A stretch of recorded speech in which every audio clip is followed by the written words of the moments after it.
The more hits we play, the more hits we get. URLradio.net. Stacy Sturm. Adam Steen. Okay. Johnson had to go off to school. Yeah. She had to go to school today. She's so cute. We're like, have a good day at school. Listen to your teachers. Steen says, make good decisions. Yeah. Oh, our little baby's growing up so fast, Steen. Yeah, right. It's adorable. Okay. This is going to be super weird talking to you about things that your man feels insecure about. Well, I can, but you can weigh in and see if this is true. Yeah, I can come from a position of saying yes or no, whether Okay. or not those are things that you concern yourself Yeah, with. because who is this? Does it say who it was written by? I am trying to find out. The guy, he's a doctor. Oh, His so it's name a is dude. Yeah, David Schroeder. Okay, so And yes. he's a psychologist. So it's not like a Cosmo article, like 75 No. things to please your man. Okay. No. All right. Okay, here are the 4 big things that your man is super insecure about, but he will never tell you. The first one is he's worried that he is not good enough for you. Yeah. Really? Yeah. There's always some kind of insecurity, especially if you're dating out of your league. Have you outkicked your coverage? It's a football analogy, sorry. Okay, yeah, I don't know. Sorry, I should have. I like as soon as I said it, I backed up. I'm like, he's not going to know that. Outkicked his Regretted coverage. it as soon as I said it. Yeah, sports analogies are kind of wasted on me. Sorry. If your man feels like he's not pleasing you, it generates self-doubt and insecurity in him. The I'm not good enough complex also relates to fear and insecurity that he's not good enough sexually as well. No. I know that because you told everybody you are goddamn. Sexual Tyrannosaurus. Yeah. But no, those kind of insecurities make me kind of try harder. See, is there really such thing as like if you feel like you're dating out of your league? Oh, yeah. Really? Yeah. Because people are just people. Yeah, and I don't know. Part of it's... What technically would make somebody better than you? Well, it came from... My whole insecurity comes from, like, being a nerd for forever. Oh, I was too. There was, issues with girls when I was growing up. Like, my first girlfriend, it took me, like, 4 hours over the phone just to ask her out. Yeah. How old were you? 15. Yeah. 14. Yeah. Yeah. Hey, that's not bad then, 4 hours. Yeah. It usually takes guys like 2 years to finally ask out somebody they like. Yeah. So. Okay.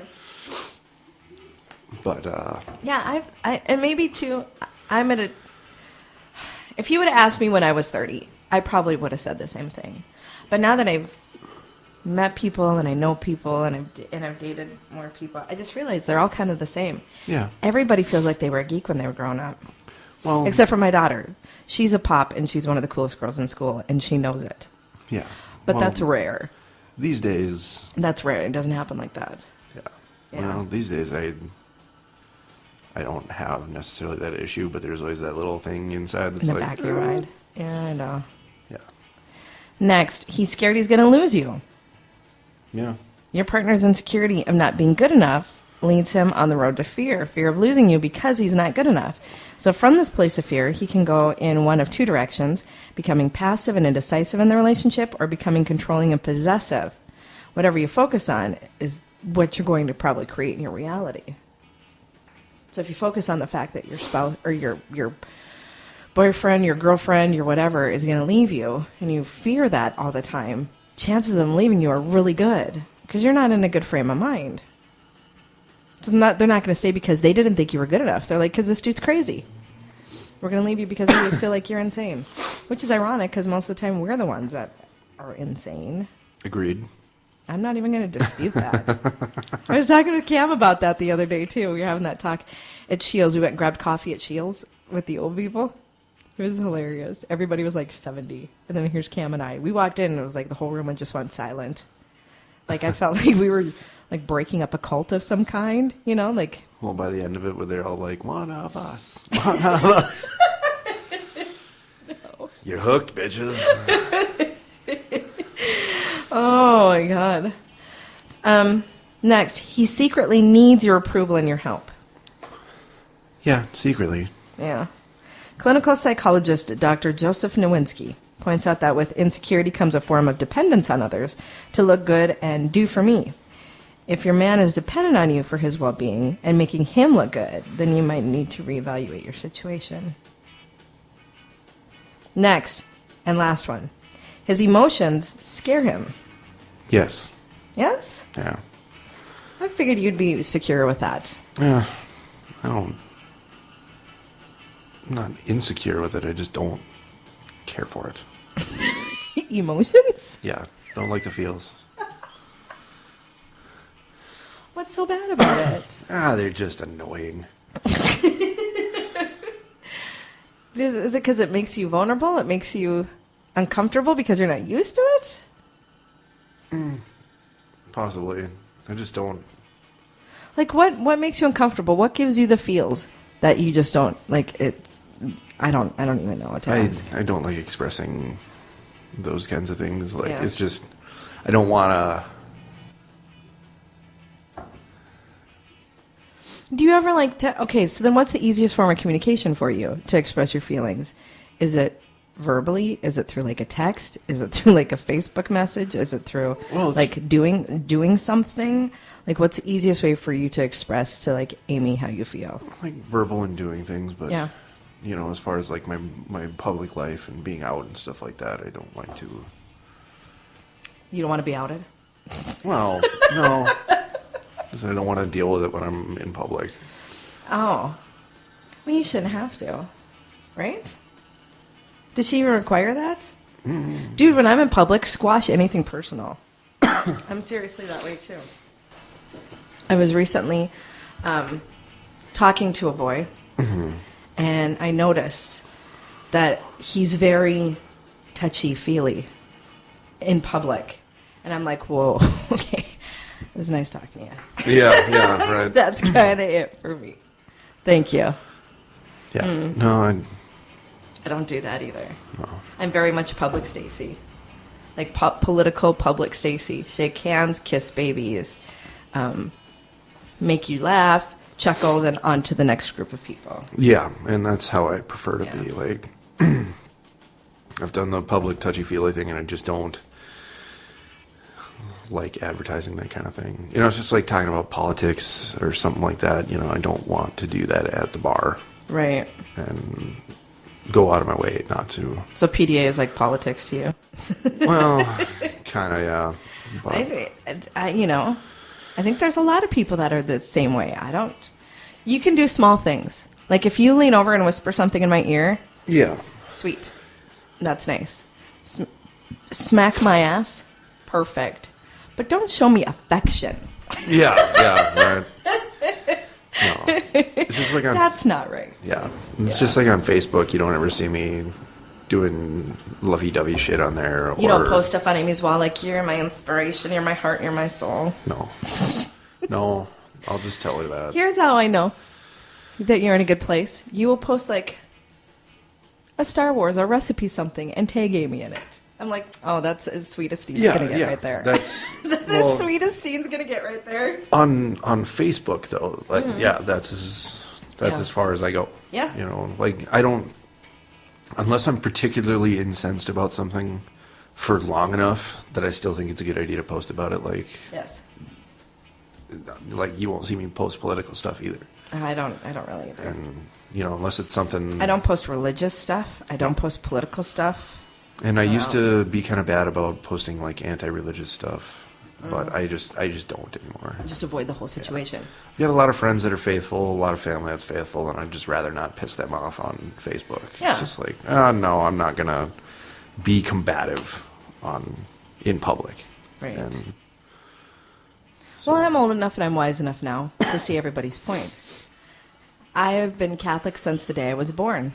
But am I 100% positive there's a God? I don't think I can be 100% positive there's anything. Yeah. I'm not 100% positive of anything in this world. Yeah. So I am not naive enough to just go in and say that this is the way this is. Yeah. No, So. If one of my friends wants to sit down, even if it is at a bar, or not like drinking, but just having a cocktail. Right. And they want to discuss it. Yes. In a friendly manner, then yeah, I'll talk about it. But or that, or politics, or emotions, or whatever. Mm-hmm. But just randomly displaying that kind of stuff, no. Yeah. Just not doing it. Yeah, I hear you. I hear you. So anyway, those are the things that men feel insecure about. What else do you feel insecure about? Me? Is there something that didn't make the list? What do you think guys feel insecure about? Well, there's always the penis size thing, but Do you guys really feel insecure about that, though? I don't know. I don't have that problem. So, but I hear, you were totally setting me up for that. I hear it's a thing, a stereotype, or something like that. Yeah. Come on, Sturm, goddamn sexual tyrannosaurus. Oh my god. If guys are so insecure about that, why do they keep sending pictures to women of it? It's probably a symptom of the insecurity. Like, hey, validate me. Tell me it's great. Tell me it's great. Dude, it doesn't work that way. It just doesn't work that way. Nope. Yeah. I can safely say that I have never sent a dick pic, and I haven't even taken a picture of it. Well, why would you? I don't know. Like, that has never come into my mind and been like, hey, I think it'd be a really good idea if I just took a picture of my dick right now. That's something I want on my phone for the NSA to see. Hey, guys, check me out. So Department of Homeland Security called me yesterday. Really? Yeah. And my first instinct was, oh my God, what did one of you guys do?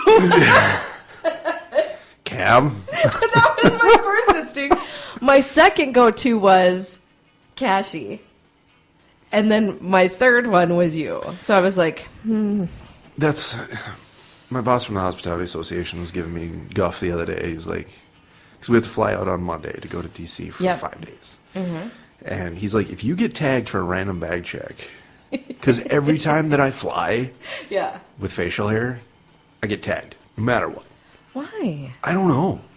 Especially if I have like a tan or something like that. It was horrible flying back and forth from Vegas. That is ridiculous. But then I walked through clean shaven one time and they're like, enjoy your flight. And I'm just like, yeah, F you.